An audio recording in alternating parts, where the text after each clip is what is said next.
Providing a real-life example of a learner interacting with the environment, Gabrielle Schlickman describes her daughter's first experiences learning to ski. But what does this look like in real life? It's more interesting to think of this in terms of a real child and a real case. So I'd like to talk with you about my daughter, who's 5 now, but just 2 years ago learned how to ski. A very big task and a little bit scary for anybody. But when we started with Ellie, we began very simply by having her in a harness. So my husband, who knows how to ski, stood behind her in the harness and made her feel very safe being on the mountain. And in fact, in the beginning, he walked. He wasn't on skis at all. And as she gained more confidence and became more comfortable with that, then he got on skis, and we were able to go up a little steeper hill, but she was still in the harness, so he could steer for her, but she could get the feeling of going down the hill. Eventually, she gained enough confidence with that, and she was frustrated by the harness, and in fact started to sort of revolt against it because she wanted to do more things in space and time on the mountain, and started to fall and things like that. So we had to recognize that she was ready for something more. So after she came out of the harness, we had to figure out a safe way for her to start going skiing on her own, and we weren't really sure how she was going to do. So we started with the bunny slope, and we skied in front of her, and she was behind us. And after a certain amount of time, she was really ready to do the beginner slopes with the chairlift.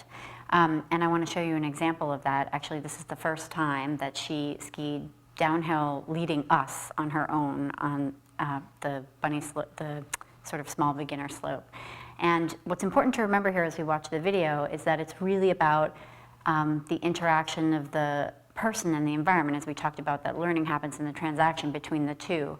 But the core idea to remember is that it's how the person perceives the environment that's going to change how they understand it as supportive or not for them. So there's the actual demands of the hill, and the people on the hill and having to move around those and avoid obstacles and turn and stop and do all those things that she needs to do.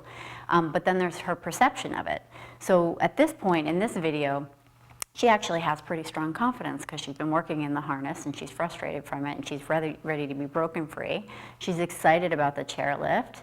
It doesn't really feel that scary to her, so she's feeling self-effective. So she's perceiving the challenge of going down this hill and leading the way to not be too bad. It's sort of just manageable for her.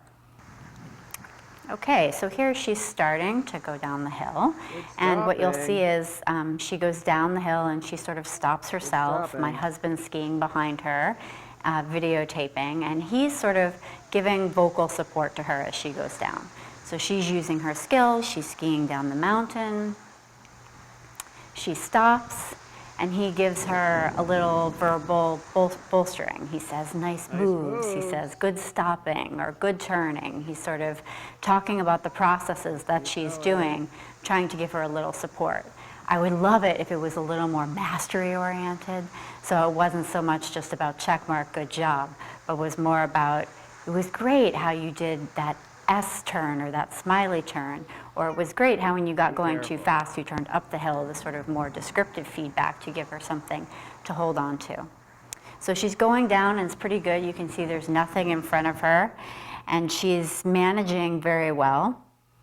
And then you see her start to self-talk on her own.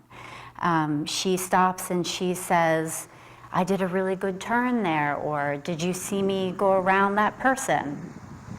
So we're going down and the challenge is about the same, but now the environment is starting to change. As you can see, there's a tree coming up and it's right in her line. And my husband and I are starting to panic because we don't know if she can handle that. The environment's changed and now it's more challenging to her. And you can tell she sort of isn't sure what to do. She doesn't really change her line with the tree coming to her, and then all of a sudden, somebody falls in front of her, right near the tree. So now she has to navigate the person falling and the tree.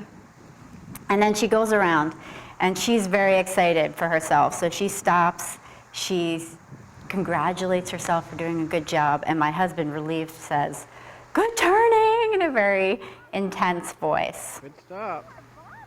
Yeah, and she did a good job turning around that tree and that person. And then she says, let's go. She's ready for another trip.